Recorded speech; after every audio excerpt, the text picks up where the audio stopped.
அநேக சீஷர்கள் இருந்தாங்க. அதில் என்னை கவர்ந்த சீஷர்கள் அநேகர் இருந்தாலும் எனக்கு யோவானை ரொம்ப பிடிக்கும். இப்போ இந்த டைட்டில் கொடுத்ததுக்கப்புறம் இதை பற்றி தியானிச்சுட்டு யோசிச்சுட்டு அப்படிலாம் இருக்கும்போது ஐம் அமேஸ்ட். பார்த்துட்டு நான் ரொம்ப ஆச்சரியப்பட்டேன்.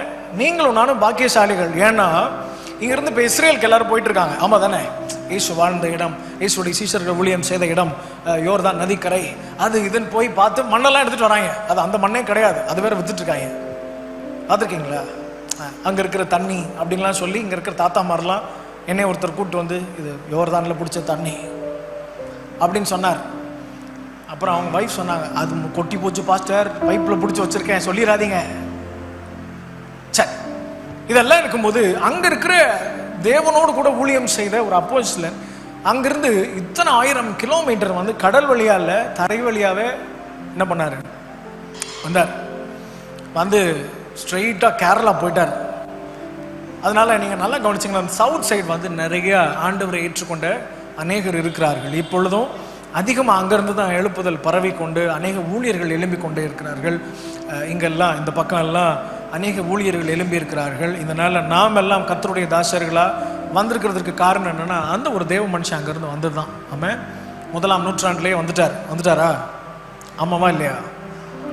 சரி, எத்தனை பேர் வந்து இந்த சென்ட் தாமஸ் மவுண்ட் போயிருக்கீங்க?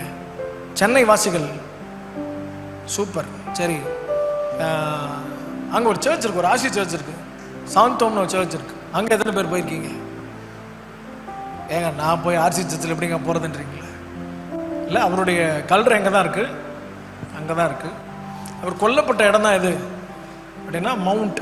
சரி, இதெல்லாம் உங்களுக்கு தெரிஞ்சிருக்கும்.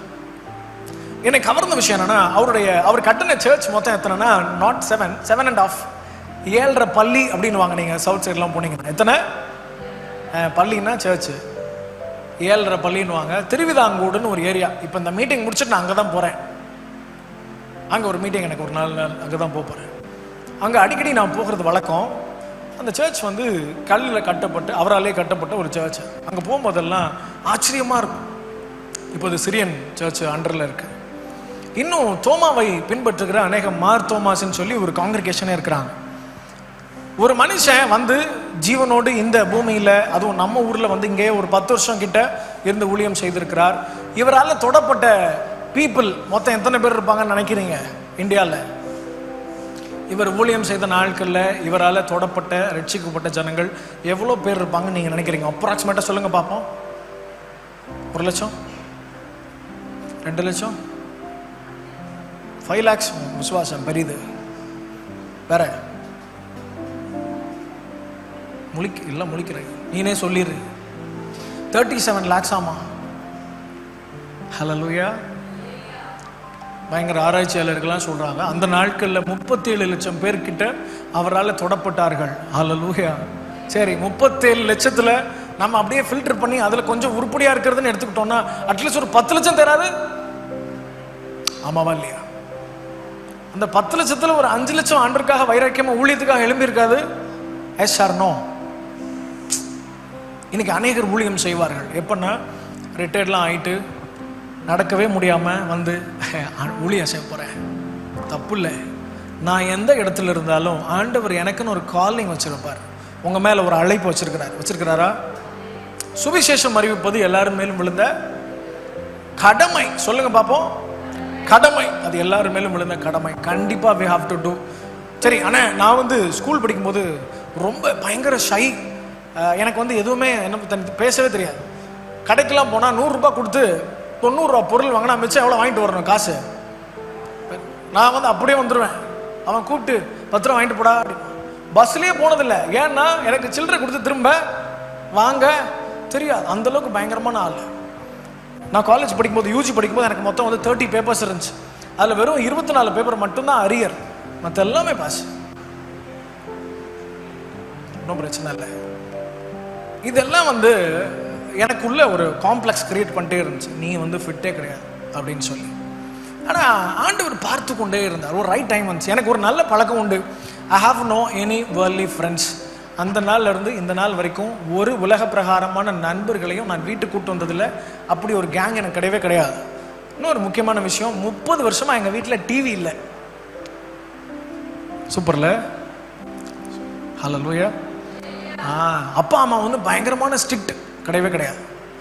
எங்கள் அப்பா அடிக்காதனாலே இல்லை, எங்கள் அம்மா அடித்தனாலே இல்லை.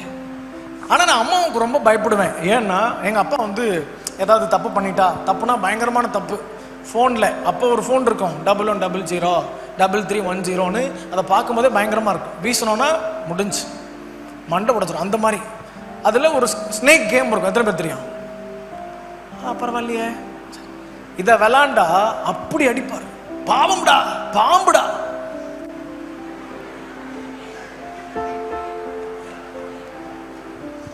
அப்போ உங்களெல்லாம் எதை வச்சு அடிக்கிறது? ரைட், ஸ்னேக் கேம் விட்டுருங்க. இதெல்லாம் முடிஞ்சு எனக்கு வந்து இதெல்லாம் இவ்வளோ பெரிய தப்பு பண்ணிட்டோமே நம்ம உள்ளுக்குள்ள அப்படியே கொத்தி கொத்தி அதெல்லாம் விட்டுட்டேன். என்ன கேமு? Snake game. அதில் நான் ரொம்ப அடிக்ஷனாக இருந்தேன். எப்படியும் ஒரு நாளைக்கு ஒரு தடவையாவது விளாண்டுருவேன். அப்புறம் ஒரு வாரத்துக்கு ஒரு தடவை விளாண்டு அப்புறம் விட்டுட்டேன். கர்த்தர் கிருபையில விட்டாச்சு. எனக்கு அடிக்ஷன் ஒன்றுமே இல்லை. அப்போது எனக்கு வந்து அந்த கீபோர்ட் நான் ரொம்ப பிடிக்கும். நானே தெர்மாக்கோலில் என்ன பண்ணுவேன்னா ஒரு கீபோர்ட் செஞ்சு வாசிச்சுட்டே இருப்பேன். சத்தம் ஒன்றும் வராது, நானே வாசிப்பேன். இப்போ எங்கள் அப்பா ஒரு நாள் வந்து பார்த்துட்டு இப்படியே விட்டா புள்ள லூஸ் ஆயிரும் போலன்னு சொல்லி 1000 ரூபாய்க்கு ஒரு கீபோர்டு வாங்கி கொடுத்து அமுக்கு. எனக்கு ஒரு பழக்கம் இருக்குன்னு சொன்னேன்ல, ராத்திரி 10 மணிக்கு எங்கள் அம்மா ரூம்குள்ளே போனாங்கன்னா காலையில் 5 மணி வரைக்கும் ஜெபிப்பாங்க. அதுக்கப்புறம் தான் போய் படுத்து எழுந்திரிச்சு மற்ற வேலைகள்லாம் செய்வாங்க. இது என்னை ரொம்ப இம்பாக்ட் பண்ணுச்சு. எப்படி இவங்க இவ்வளோ நேரம் மணிக்கணக்காக ஜெபிக்கிறாங்க அப்படின்னு எனக்கு பயங்கரமான இன்ட்ரெஸ்டாக இருந்துச்சு. அதனால நான் என்ன பண்ணேன்னா, நம்மளும் ஜெபிக்கிறோம்டா அப்படின்னு 10 மணிக்கு போய் ரூம் அடைச்சிட்டு மணிக்கணக்காக ஜெபிப்பேன். எத்தனை மணிக்கு அடைச்சிட்டு மணிக்கணக்காக ஜோம் டைம் பார்த்தா 10:05 ஆயிருக்கும். இவ்வளோ நேரம் ஜோம் பண்ணோம், வாட்ச் ஓடலையா, ஜெபம் ஓடலையா? சரி, நமக்கு ஜெபம் வரல, எப்படி நமக்கு என்ன தெரியும், பாட்டு தான் பாட தெரியும், பாடுறா அப்படின்னு சும்மா பாட ஆரம்பித்தேன். 1/2 மணி நேரம் ஆச்சு, 1 மணி நேரம் ஆச்சு, 2 மணி நேரம் ஆச்சு. என்னுடைய யூஜிலேருந்து நான் பிஹெச்டி பண்ணுற வரை கிட்டத்தட்ட ஒரு 7 இயர்ஸ்க்கு everyday night minimum 5 to 7 hours நான் வர்ஷிப் பண்ணுவேன் எவ்ரிடே. ஹல்லேலூயா. இந்த நாட்கள் தான் ஆண்டவர் என்னை உருவாக்கின நாட்கள். நான் அழுதுட்டு அப்படியே கிடப்பேன், எனக்கு டைம் போகிறதே தெரியாது. திடீர்னு டைம் பார்த்தா 5:30. அதுக்கப்புறம் தூங்கி 9 o'clock எந்திரிச்சு ரெஃப்ரெஷ் ஆகிட்டு 10 o'clock காலேஜ் போவேன். இதுதான் என்னுடைய ரொட்டீன். நான் ஏன் இதை சொல்கிறேன்னா, நான் இப்போ எப்படி வேணாலும் இருக்கலாம், ஆனால் ஆண்டவர் உங்கள் மேலே ஒரு காலிங் வச்சிருக்கிறாருல்ல, அந்த காலிங் வந்து உங்கள் மேலே கிரியை செய்ய ஆரம்பிக்கும். நான் யாருன்னு எனக்கு தெரியணும். நான் முன்னாடியே சொன்னேன், நீங்கள் யார்? You are a soldier and you are eagle. நீங்கள் கோழி குஞ்சு கிடையாது. ஒரு ஈகிளால் 3 inch லெட்டரை 1 கிலோமீட்டருக்கு முன்னாடி இருந்து படிக்க முடியும். 3 inch லெட்டரை எத்தனை கிலோமீட்டருக்கு முன்னாடி இருந்து படிக்க முடியும்? 1 கிலோமீட்டருக்கு முன்னாடி இருந்து 3 inch லெட்டர்ஸ் அதனால் என்ன பண்ண முடியும்? ரொம்ப கழுகுக்கு படிக்க வராது, அது வேற விஷயம். ஆனால் பார்த்து ரொம்ப கிளியராக ஓகே அப்படின்னு சொல்ல முடியும். அதனுடைய பார்வை ரொம்ப ஷார்ப்பாக இருக்கும் டிஸ்டன்ஸில். அதனால 17,000 ஹைட் வரை பறக்க முடியும். எவ்வளோ தூரம்? அதிகபட்சம். சில பைலட்ஸ்லாம் ரெஜிஸ்டர் பண்ணியிருக்காங்க. நான் இதெல்லாம் கேட்கும்போது ரொம்ப ஆச்சரியப்பட்டேன். ஆண்டவர் வந்து கழுகுக்கு ஒப்பா தன்னை ஒப்பிட்டு சொல்றார். ஏன் கழுகோடு போய் ஆண்டவர் ஒப்பிடுகிறார்? ஆண்டவர் அவ்வளோ சீக்கிரமாக ஒரு பறவையோடு ஒரு மிருகத்தோடு ஒப்பிட மாட்டார். அவர் இஸ் அ மேசிவ் காட், பயங்கரமான தேவன். அவர் போய் எப்படி அதை ஒப்பிடுவார்னா, ஏன் நான் சொல்றேன்னா, அதனுடைய பார்வை ரொம்ப தூரத்தில் இருக்கும். ஒரு 25 கிலோ இருக்கிற பெரிய கழுகால 75 kg தூக்கிட்டு போக முடியும். என்னை அசால்ட்டா என்ன பண்ணிடுறாது? என்ன பண்ணோம்? கொஞ்சமா தூக்கிட்டு போயிடும், அசால்ட்டா தூக்கிட்டு போயிடும். எதால? கழுகால தூக்கிட்டு போக முடியும். சரி, அதனுடைய பார்வை எப்பவுமே பார்த்தீங்கன்னா அப்படி மேலே பார்த்து ஹைட்டாக பறக்கும். இறைய பார்க்கும்போது மட்டும் கீழே பார்த்து வந்து கொத்திட்டு திரும்ப என்ன பண்ண, உடனே மேலே போயிடும். அதிகமாக நீங்கள் கிரவுண்டில் எதை பார்க்க முடியாது. அதனுடைய ஸ்தலங்கள் எல்லாமே கண்மலைகள் மேலே தான் இருக்கும். நான் ஏன் இதை சொல்கிறேன் அப்படின்னா, இப்போ நான் பேக் டு கோழி கொஞ்சம். ஏன்னா கோழி எத்தனை பேர் பார்த்துருக்கீங்க? இது என்ன பண்ணோம் அப்படின்னா, குப்பையை மட்டுமே கிளறிட்டு இருக்கோம்.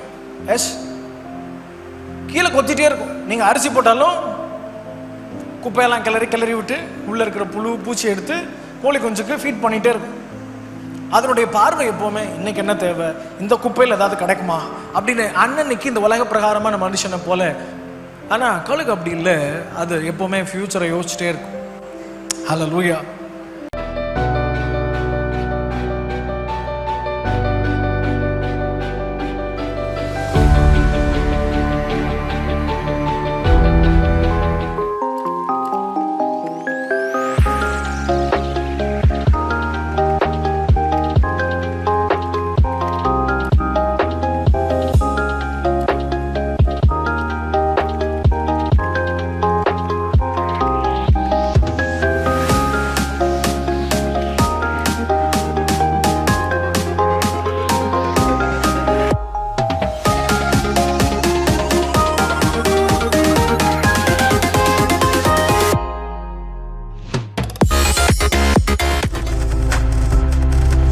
நீங்கள் பார்த்து கொண்டிருப்பது உங்கள் ஜாய் டிவி. உங்கள் துக்கம் சந்தோஷமாய் மாறும்.